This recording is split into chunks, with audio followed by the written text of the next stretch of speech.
일각에서는 이런 말 하지. 집주인이 팔아? 그 집을 무주택자가 사? 제로섬 똑같잖아. 그 집은 누가 사? 다른 돈 있는 사람이 사. 이 세입자는 쫓겨나가지? 난민이야. 형 더 양극화가 되겠네. 양극화 더 벌어져. 정책이 그렇게 만들잖아. 진짜 다주택과 비거주 1주택이 문제야? 아니잖아. 수요 과잉 공급 부족이 문제지.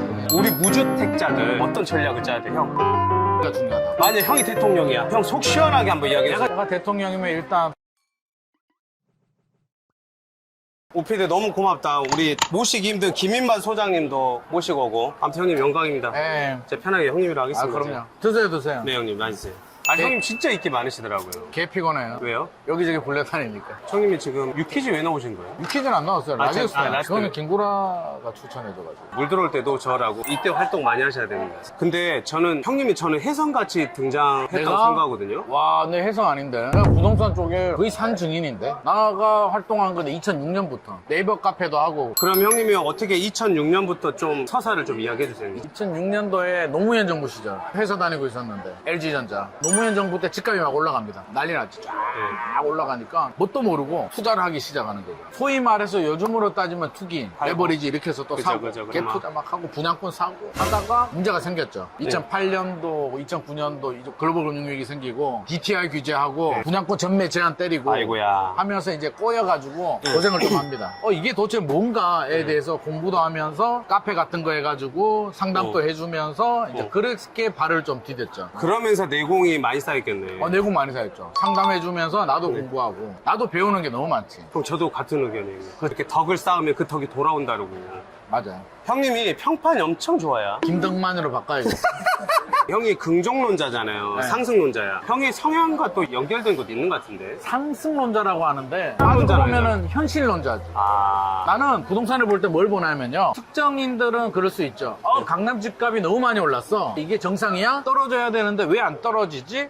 투기 세력이 어떤 방해를 한다. 투기 세력이 너무 많이 가지고 있다. 이런 어떤 논리를 찾는데 물론 강남 집값이 많이 오른 건 맞아. 나는 뭘 보냐면 항상 현장에 있는 수요와 공급. 공급 대비 수요가 많으면 올라가는 거고 그죠, 공급 그죠. 대비 수요가 적으면 내려가는 거지. 그죠, 그죠. 내가 어떤 의지를 가지고 수요가 많은데 집값이 떨어져야 된다고 수요를 강제로 누른다? 그거는 우리 부동산 전문가가 할 영역은 아니라고 보지.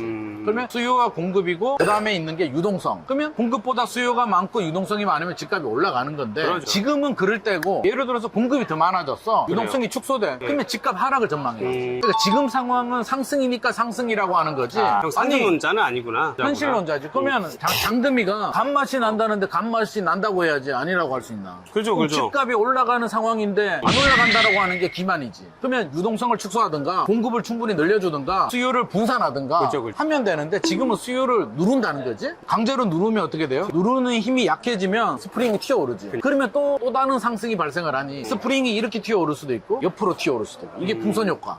지금 서울 외곽 경기도가 막 올라가잖아요. 따지고 보면 잘못 눌렀는 거지. 그래서 저는 누르지 말고 수요를 분산을 하든. 그러니까 분산이 무슨 의미냐면 지금 서울 집값의 구조적인 문제는 뭐예요? 서울은 우리가 주택이 부족하다고 하잖아요. 서울에 진짜 주택이 부족할까? 지을 땅이 없는데 아파트 많아, 주택도 많아. 근데 수요가 더 많아. 그러니까 공급이 부족이지. 그거 오를 수밖에 없네. 네. 그러면 나도 시골 출신이지만 명절 때 고향에 가잖아. 차 타고 가면 길이 너무 막히는데 나는 어떤 생각이 드냐면 이렇게 지방 출신들이 서울에 많이 살고 있으니 집값이 안 오르고 되나. 네. 그래서 저는 어떤 생각이냐면 차라리 지방의 일자리, 대기업 일자리가 지방에 많이 생기면 지방 애들이 왜 서울로 와? 이런 현실적인 얘기 해줘. 너무 재밌어요. 형님. 얼마 전에 내가 형, 첫 잔 원샷이에요. 형님. 좀 드세요, 형님. 형, 이거 먹었다고 형 방송 괜찮아요, 형님. 대구에 갔는데 강연이 있어서 수성구 이제 부동산에 딱 갔어.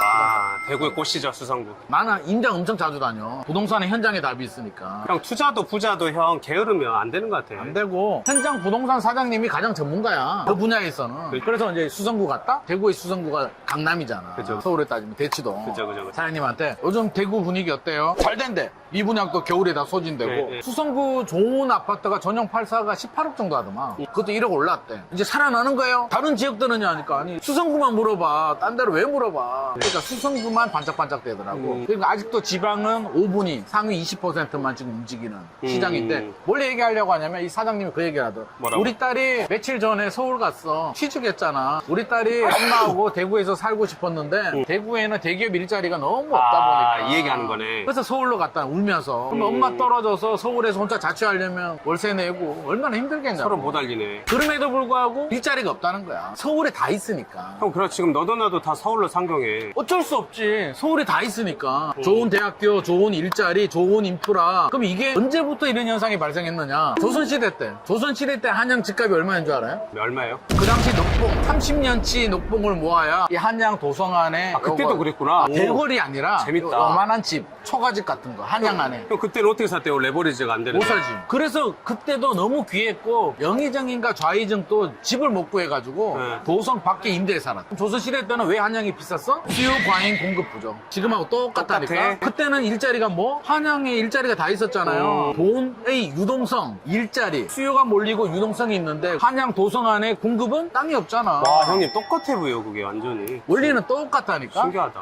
서울에는 이제 본사 같은 게 많고 지방에는 공장이 많았는데 대기업들은 해외로 가다 보니까 대기업 지방에 이제 양질의 일자리가 없어지는 거예요. 그러면 젊은 애들은 어디로 가? 서울로. 그럼 서울은 어떻다? 수요 유입, 지방은 수요 유출. 딱이네, 그 말이. 근데 서울 인구가 줄어든다는 얘기 들었죠. 10년 전에 서울이 1000만이 넘었거든요. 지금 지금은? 930만. 서울 인구가 줄어드니까 이제 집값이 떨어질 때가 됐어. 라고 말하는 분들이 있거든요. 그럴 수 있네, 이론으로. 근데 그건 또 왜 오류가 생겨요? 두 가지 오류가 있지. 하나는 서울의 인구가 줄어드는 이유를 찾아야지. 서울은 집값이 비싸요, 안 비싸? 비싸요. 전세는? 전세도 비싸. 월세는? 월세 많아. 많아도 비싸잖아. 그러면 이 난민 어디로 가요? 경기 인천으로 경기로 가겠지. 다 빠지네. 경기 인천 인구는 쭉 늘어나. 아. 그러면 수도권으로 보게 되면 플러스. 서울은 70만 줄었는데 경기 인천은 더 늘어. 풍선으로 왜? 늘었구나. 지방에서도 올라오니까. 아. 그러니까 우린 서울만 보면 안 되고 수도권으로 봐야지. 왜? 출퇴근은 또 서울로 하니까. 그런 사람들이 너무 많잖아요. 그러니까 수도권은 수요 과잉. 그리고 또 하나 수요가 또 늘어나. 또 뭐예요? 요즘 청첩장 많이 받지 않아요? 결혼 많이 하잖아, 네, 주변에. 맞아. 저 내일도 또 가야 돼요. 결혼하면은 어떻게 해야 돼? 부모님하고 살아? 아니죠, 또 나와야죠. 그거를 가구수 분화라고 하죠. 작년에 2025년에 서울에서 결혼이 얼마나 있었는 줄 알아요? 4만 9천 쌍이 결혼했죠. 그러면 약 5만이라고 치고 네네. 그 얘기는 뭐냐면 5만이 추가 수요가 또 생긴 거야. 네. 자, 수요는 늘어나. 제가 처음에 수요와 공급이라고 했잖아. 자, 수요는 지방에서 올라와. 서울은 인천 경기로 가. 네. 가구수 분화가 5만이 생겨. 네. 자, 이제 공급을 보자고. 공급은 이제 두 종류가 있죠. 입주 물량하고 집주인들이 내놓는 매물. 네. 입주 물량을 먼저 보자고. 입주 물량이 어떻게 돼요? 올해는? 작년보다 줄었죠? 작년에 입주 물량이 약 한 4만 3천 호 정도? 올해는 통계 기관에 따라 다른데 임대 청년주택 다 합치면 2만 8천 원. 와, 절반인데. 그런 거 빼버리면 17,000도 안 된다는 말도 있어요. 그러면 거의 반토막? 입주 물량은 반토막. 수요는 많네? 그러면 수급 밸런스가 어떻게 돼요? 2025년보다 2026년은 더 악화됐죠. 안 좋지. 정부도 알아. 야, 이거 안 되겠다. 알겠죠. 입주 물량을 늘려야 돼. 그래서 올해도 작년에 97 공급 대책, 네. 올해는 129 공급 대책. 97 공급 대책 때는 뭐 135만 호, 2030년까지 착공하겠다. 올해 129 공급 대책은 서울에 3만 2천 호, 네. 수도권에 6만 호 하겠다. 이게 다 나와도 서울에 3만 2천 개가 목표대로 100% 달성을 해도 1년에 신혼부부가 5만이 나오는데 매년 3만 호씩 공급해도 모자라죠. 네. 근데 그거는 매년이 아니라 2033년까지 3만 2천 호야. 네. 턱없이 부족하지. 이나마도 공급이 되냐? 문재인 정부 때는 제로, 유유부지 개발한다고 했는데 한 개도 못했어. 문재인 정부 때는 하나도 못했는데 이재명 정부는 달라고 해도 많이 잡아야 50% 아닐까요? 그것도 쉽지 않아. 그래서 수급 밸런스가 안 맞다. 그럼 정부는 어떻게 생각해요? 아, 공급 답이 안 나오는 거야. 그럼 어떻게? 집 가진 사람들의 집이 매물로 나와야 돼. 그래서 지금 부동산 정책을 보게 되면 양도세, 중과세 유예 안 해주겠다. 5월 9일 되면 이제 중과세가 부활하잖아요. 그 취지가 이거야. 공급이 입주 물량이 안 나오니 다주택자들의 집을 시장에 끄집어내겠다. 형, 장기 특별 공제 폐지는 왜 하는 거예요? 이거 형, 뭔 상관이에요? 이게 같은 취지죠. 공급이 부족하죠. 입주 물량 네. 안 나오는 거 맞지? 네. 그러면 다주택자 물건을 빼야 돼. 그러면 다주택자 양도세 규제를 하게 되면 다주택자 매물이 나와. 그래서 2월, 3월에 강남 집값이 좀 끔 떨어졌어. 조금 떨어졌죠. 조금 떨어졌지. 5월 9일 지나면 똑같지 이제. 그러면 정부도 생각을 하지. 2020년부터 다주택자는 줄어요. 다주택자 비중은 줄어. 왜냐면 우리가 다주택이라고 가정을 해봐. 정부가 취득세 중과세, 보유세도 많이 내. 양도세도 중과세. 그러면 내가 예를 들어서 3주택인데 주택 주택수 늘릴 것 같아, 안 늘릴 것 같아? 바보도 아니고 4주택 가는 바보가 어딨어. 그죠. 그러면 어떻게 하는 게 유리해요? 줄여서 똘똘한 한 채로 가는 게 채만. 좋잖아. 그래서 사람들이 한 채를 가, 똘똘한 한 채. 똘똘한 거. 2020년부터 다주택자 비중은 주는데 집값은 올라. 그럼 정부도 알지. 다주택자를 규제해가지고 집값이 올라간다? 이거 뭔가 다른 게 있구나. 분석을 해보니까 최근에는 한 채를 사네? 근데 이 한 채가 이상해. 얘가 의심스러워. 얘는 어떻게 구분을 해야 되지? 그 구분이 거주를 하면 실소유. 그러니까 일산에 전세 살고 강남에 집을 전세를 줬어. 네. 너 살지도 않는 강남집을 왜 가지고 있어? 이게 비거주 1주택이야. 형, 그럼 실소유자 아닌 사람 다 잡아내겠다는 거예요? 그래서 장기보유 특별공제를 건드리는 거죠. 아... 왜? 장기보유 특별공제라는 게 1세대 1주택자 집 하나 가진 네네네네. 사람 10년 보유 10년 거주하면 40 줘요. 네. 그럼 합치면 80%를 공제해줘. 그러면 이게 왜 중요하냐면 1세대 1주택자들은 2년 보유 규제지역은 2년 거주하게 되면 비과세 줘 양도세. 네. 얼마까지? 집값이 12억까지. 근데 집값이 40억이야. 12억까지 비과세 되면 비과세로? 40억은 많이 나오잖아. 집주인들은 고가 아파트는 장기보유 특별공제 80%를 받아야 세금을 적게 내지. 그러면 이제 시뮬레이션 해보면 20년 전에 우리가 5억에 샀다고 쳐요. 운이 좋아서 20년이 지나서 40억이 됐어. 와, 좋다. 그럴 수 있잖아. 자, 40억이 돼요. 35억 남았지? 장기보유 특별공제를 80% 받아. 그러면 세금을 2억 정도 내, 양도세. 35억 남았는데 2억 내. 이야. 우리는 이해라고 하는데 네. 정부나 무주택자 입장에서 보면 아니 35억이 남았는데 야 2억밖에 안 거두면 불로소득을 너무 많이 가지고 가는 거 아니야? 라는 생각을 할 수 있잖아요. 그러면 40% 보유를 폐지를 한다? 폐지하고 40%만 혜택을 줘, 거주에. 그러면 양도세가 한 6억까지 올라가죠. 아예 전면 폐지하게 되면 11억, 12억까지 올라가요. 그러니까 이게 민감하다니까. 2억 낼 거냐? 2억 낼 거를 6억 또는 12억 내야 되니까 1주택자들은 화가 나요, 안 나요? 화 나지? 목줄 축이생. 예. 죽여야겠다. 너무 열심히 했어. 고맙습니다. 그리고 또 하나 우리가 보유세 있잖아요. 종합부동산세라고 하자. 올해 종부세 좀 올랐어. 왜 올랐어? 작년에 집값이 오르니까 올해 그렇죠, 공시가격이 그렇죠. 공시가 올라가잖아요. 오르니까, 예. 우리는 공시가격을 기반으로 세금을 때려. 내년에도 올라갈 수 있지. 그죠, 그죠. 그러면 20년 전에 5억을 산 사람이 지금 40억 됐어. 20년 전에 5억에 살 때는 내가 5억에 대해서 나름대로 내가 직장 생활도 하고 5억에 대한 보유세를 감당할 수 있었어.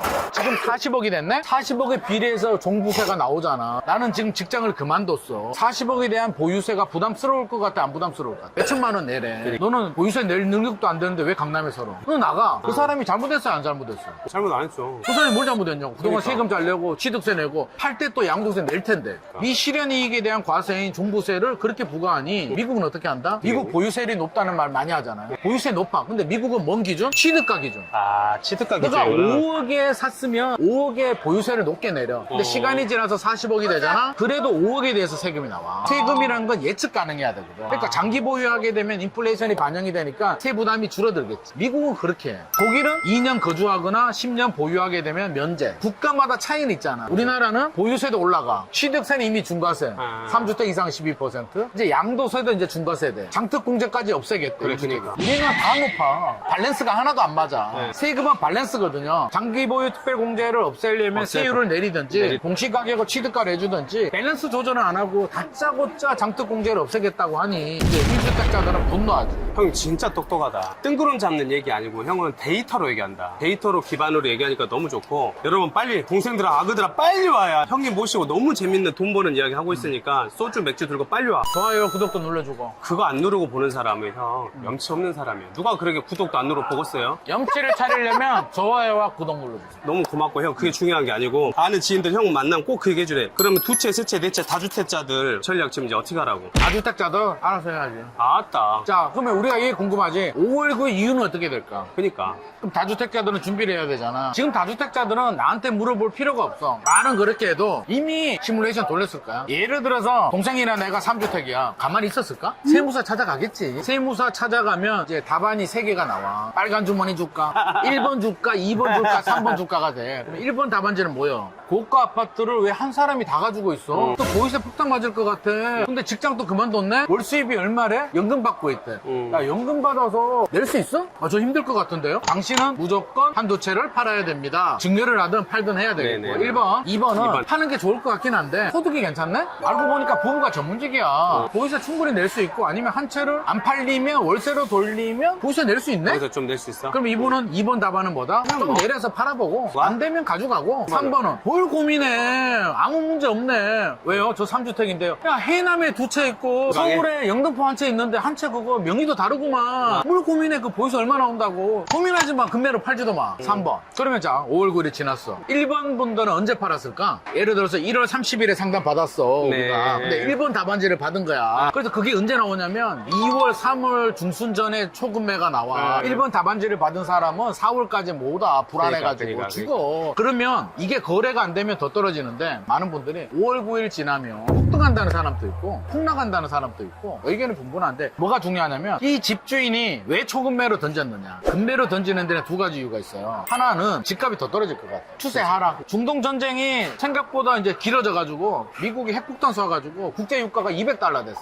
어떻게 될 것 같아? 국제 유가 폭등하고 주식 폭락하고 그래 되면 집값은 폭락하겠는데 이런 불확실성이 커지게 되면 집주인들은 던지지. 집을 사려는 매수자들은 살까 안 살까? 못 사죠. 안 사지. 그럼 집값 더 떨어지지. 그죠? 이게 추세 하락이고 지금은 중과세보다는 일반 세율로 파는 게 유리하니까 네. 5월 9일 지나면 10억을 내야 되는데 일반 세율로 팔면 3억이야. 그러면 5억이든 7억이든 내려서 파는 게 유리하잖아. 그죠. 합리적인 선택을 하는 거지. 이게 추세 하락일 때는 매수자가 30억대도 안 사. 근데 지금은 매수자가 사. 왜? 집값이 떨어지는 게 아니라 합리적인 선택에 의해서 나온 금매니까 얼른 주워 먹는 거지 부자들이. 그럼 5월 9일이 지나잖아? 지나면. 팔아도 되고 안 팔아도 되는 2번 어떤 선택을 할까? 두 가지가 있지. 40억 아파트를 내가 35억에 금매를 냈는데 안 팔린 거야. 그럼 어떻게 할까? 다시 걷어드리겠네. 매물 회수 하겠죠? 그죠. 또 하나의 방법은 뭐야? 회수 안 하는 대신에 나 45억으로 올릴래. 어차피 안 팔리는 거 40억, 50억 던져놓고 팔리면 뭐 중과세 내더라도 높게 팔았으니까 세금 내면 되고 그만큼. 안 팔리면 말고 호가라도 올려놓지 뭐. 호가가 올라가고 매물은 줄어들지. 입주 물량도 없는데 공급은 절벽. 그럼 매수자들은 어떨까? 빨리 사야 돼라고 할까? 아니면 답답하네. 지켜볼까? 지켜보죠. 일단은 지켜보지. 왜? 대출이 2억밖에 안 나오니까 그러니까. 20억 넘어가면 세무조사 위험도 있고 3월, 4월에 35억을 경험했는데 지금 45억 주고 사야 될까? 그러면 매수자도 관망. 그러면 고가 아파트 한강벨트 시장은 일단 올수 거래 절벽. 이런 이상한 현상이 그 그러니까. 한강벨트에는 생기겠죠. 형, 우리 중산층들, 서민들 집 사는 게 나는 제일 문제인데. 서민들. 그러면 우리는 중요한 거는 이제 15억 이하 아파트 시장. 그래. 자, 여기는 어떻게 움직이느냐. 지금만 봐도 장인 뉴타운 갔다 왔거든? 가서 부동산 사장님한테 아우, 요즘 힘드시죠? 라고 하니까 부동산이 뭐라고 줄 알아? 뭐라고? 뭔 소리 하는겨? 바빠 죽겠는데. 이런 그러니까요. 이유. 그쪽 지역들은 거래가 굉장히 활발하고. 형, 재개발, 재건축 이쪽 맞아요. 시장도 지금 장난 아니야. 왜 상담을 대충 해줘, 그래요? 왜 그런 현상이 발생하느냐? 왜? 아까 5만의 신혼부부가 나온다고 했어, 네. 매년. 신혼부부들이 어디로 가? 부모님하고 살 수 없잖아? 제일 먼저 전세를 알아봐. 그러게. 전세 난 얘기 많이 들어봤어. 풍기.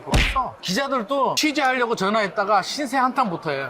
소장님, 나 신혼집 구해야 되는데 집이 없는데 어떡해요? 전세 매물이 시가 말라. 전세가 왜 시가 마르냐면 입주 물량이 일단 없어. 대출 규제를 뭘 하냐면 전세 대출도 규제하는데 소유권 이전 조건부 전세 대출도 막았어. 이게 뭐냐면 신축 아파트 입주하잖아. 집주인들이 이제 잔금을 쳐야 되는데 네. 자기 돈으로 하는 방법, 대출 받는 방법, 세입자 전세금으로 받는 그죠, 방법. 대출은 잘 안 나오지. 세입자 전세금을 받으면 정부는 갭투기라고 해서 맞아. 세입자 전세 대출이 안 나와. 그러면 그나마 절반으로 줄어든 신축 아파트도 세입자는 대출이 안 나오네? 못 들어가. 그러다가 10월 15일에 뭐 했어? 토지거래가로 지정해버리자. 그러니까. 서울 전역과 경기도를 두고서. 그럼 어떻게 돼? 우리가 다주택이야. 전세 주고 있었는데 이번 4월이 만기야. 어떤 선택을 할 것 같아? 또 세입자한테 줘? 그러면 2+2 또 4년 가는데? 나 집 못 파는데? 주인이 들어와. 똘똘한 지역이면. 아니면 공실로 비어도. 연비안에 집이 더 없어지네. 그래서 그래프를 보면 11호 대책 이후로 전세가 쭉 수직 급락? 그럼 신혼부부가 이제 우리 결혼하자. 이제 우리 집부터 알아봐야지. 전세집을 구하러 갔는데 없네? 그러면 뭐 해야 돼? 이제 월세. 그래서 생각해봐. 자, 월세로 가면 2+2 4년 후에 월세는 어떻게 될까? 월세가 4년 후에 올라갈 것 같아요? 떨어질 것 같아요? 올라갈 것 같아. 올라갈 것 같지? 신혼부부들도 그렇게 생각해. 집값은 4년 후에 어떻게 될 것 같아? 15억 이하. 올라갈 것 같아. 서울에 입주 물량이 안 늘어나는데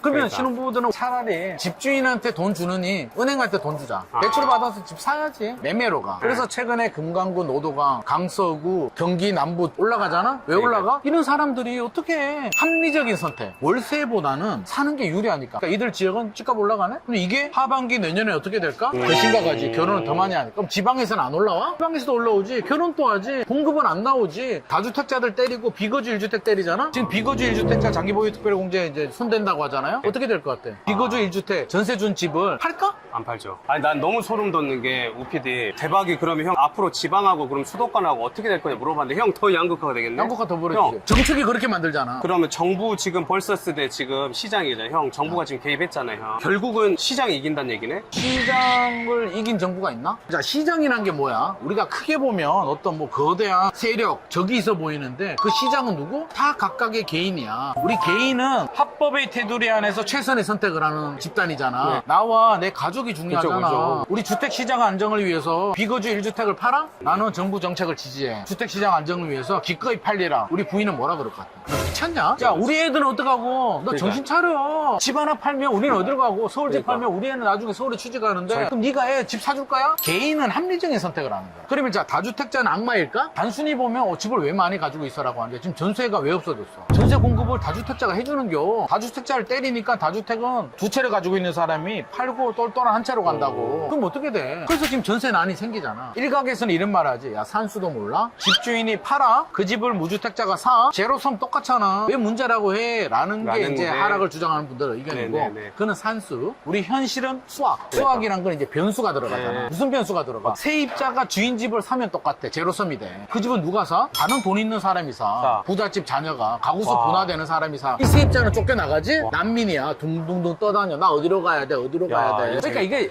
이론과 현실은 다르다고. 형, 그럼 어쩐다고. 지금 정부는 나 이번에 이거 개입했는데 또 문재인 나온다니까 이번에 완전 조지겠다고 개입하고 있잖아요. 잘못 개입했다. 큰일 났다, 형. 어떻게 그거?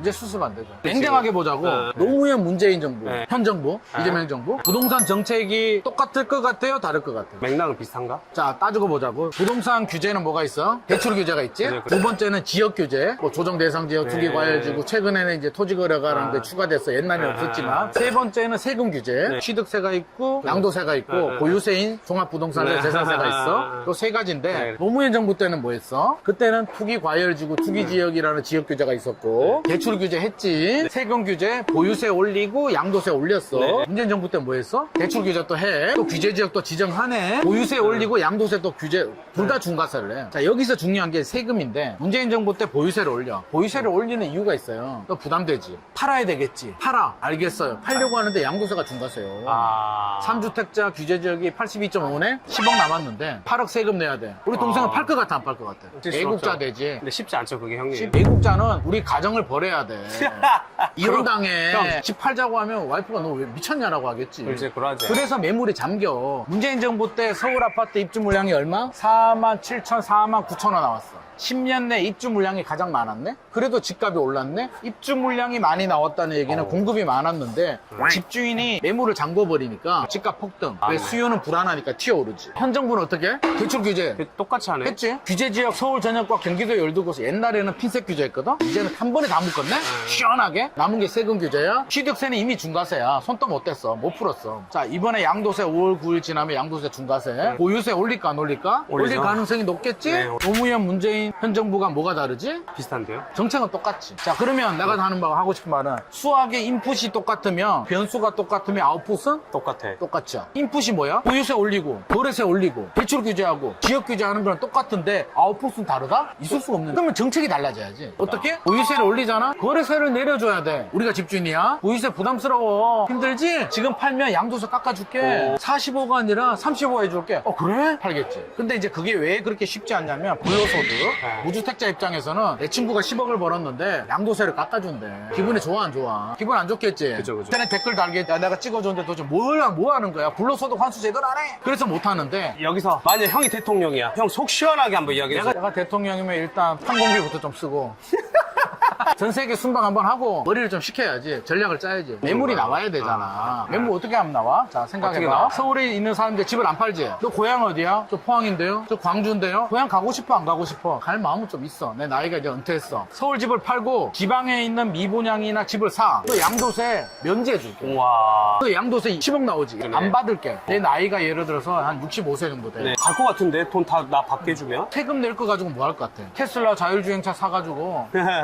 편하게 운전하고 우리 이제 결혼할 때 됐는데 야 니들 3억씩 줄 테니까 알아서 살아. 그럼 지방에서 뭐 할 거야? 그래도 통장에 20억이 남네? 친구 만나면 소고기 사 먹고 지역 경제에도 도움이 안 될까? 그러니까 도움 돼. 지역집도 사. 또 하나 방법이 있지. 또 뭐 있어요? 너가 금매물로 팔아봐. 아 왜요? 20억 아파트를 네가 10% 저렴하게 18억에 팔아. 그러면 양도세를 45에서 35로 해줄게. 그럼 시뮬레이션 돌려보겠지? 네네네네. 그게 유리한 사람 같으면 18억에 팔겠지? 집 사는 사람은 어때? 10% 금매로 사잖아. 그럼 매수자도 좋지. 그거는 좋아 안 좋아? 거래가 되니까 취득세가 나오잖아. 그죠. 지자체도 좋지. 그죠. 팔면 양도세 나오잖아. 좋은 방안 있잖아. 또 하나 더 해줘? 김인만을 국회로 청와대로! 형 세 번째 전략 얘기해주세요. 세 번째는 자 우리 국민연금이 고갈된다 그래. 그러면 내가 10억이 남잖아. 양도 네. 차익이. 예를 들어서 세금을 4억 내야 돼. 내가 6억 남아. 그러면 국민연금이 고갈되니까 너 10억을 네. 우리 양도세 안 받을 테니까 10억을 국민연금에 다 넣어. 그리고 진짜? 너 연금 500씩 받아. 월 500씩. 다주택자 중에서. 내가 3주택인데 집 하나를 팔고 국민연금에다 넣어. 월 500씩 들어온다니까? 네? 걱정 있어 없어? 아, 너무 좋은데요? 그럼 국민연금은 좋아져 안 좋아져? 기금이 늘어나니까 그거 가지고 주식 투자하지? 괜찮은데? 국내 경제도 좋아지지? 형, 그리고 이 사람이 또 주식 수익률 ETF라든지 해서 그럼 500 받아서 넣으면 200은 또 주식 투자할 수 있잖아. 또 500 만들어지지. 좋잖아. 네. 이걸 왜 안 하냐고. 형, 청와대 들어가야겠다. 문제를 해결하려면 KPI 목표가 구체적이고 정확해야 되고 진단이 정확해야 처방이 나오는데 지금 진단이 뭐? 다주택자가 문제래. 비거주 1주택이 문제래. 진짜 다주택과 비거주 1주택이 문제야? 아니잖아. 수요 과잉 공급 부족이 문제지. 그거를 형 규제로만 때린다 해서 될 일이 아니구나. 분명히 공급이 근본적인 문제가 알면서도 규제를 때리고 형 이거 모르고 하지 공급이 않을 안 거 아니야? 되니까 5년 내에 안 되니까 형 알면서 이렇게 하는 거야 그러면? 공급을 못 하니까 다주택자를 때려서 매물로 나오게 대출 규제로 수요를 눌러서 못 사게 자기들 나름대로 열심히 하지. 이게 형 제가 오늘 확실히 알았는 게 이 부동산 정책 규제 갖고 끝날 게 아니라 형 다 알 거야 우리 구독자들. 이게 거시적인 총체적인 이거는 우리 사회 문제야. 그러니까요. 부동산은 일시적으로 뭐 부동산 집값이 아니라 우리 총체적인 사회 문제이기 때문에 그리고 우리 개인의 인생이 달렸지. 나의 노후와 그러니까. 내 자녀의 인생이 달렸기 때문에 우리 개인은 정책에 맞서는 게 아니라 정책에 순응해. 토지거래가에서 전세 끼고 하지 말라니까 입주를 선택하잖아. 여러 채를 가지지 말라니까 똘똘 한 채를 하잖아. 그 개인이 잘못한 거야? 개인은 최선의 선택을 하는 거라고. 형한테 내가 그럼 집값 더 오르겠냐 물어보려 했는데 형 안 물어봐도 될 것 같아. 이 영상 본 사람은 오를 수밖에 없는 원리를 지금 배웠고 형 그러면 이거를 정부는 이 영상을 보고 볼 거 형 많이 봐. 형 많이 봐. 정책을 다르게 형, 해야지. 부동산 아파트 영상 딴 거 기웃거리지 말고 형 딱 이 영상만 봐도 알겠다.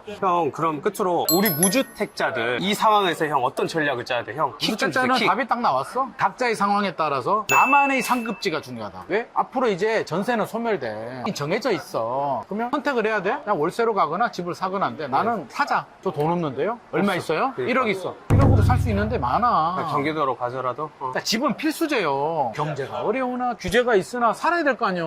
1억 있는 사람은 인천 가도 되고 안산으로 가도 교통라인도 좋아. 안산에 부평에 가보면 7호선 라인으로 가산 디지털 간지까지 25분 그래. 30분이면 가. 그것도 오를 때 되면 오른다. 나만의 상급지. 단 절대 무리한 대출은 받지 말자. 사면 장기 보유하면 결국에는 올라간다. 인플레이션 방어한다.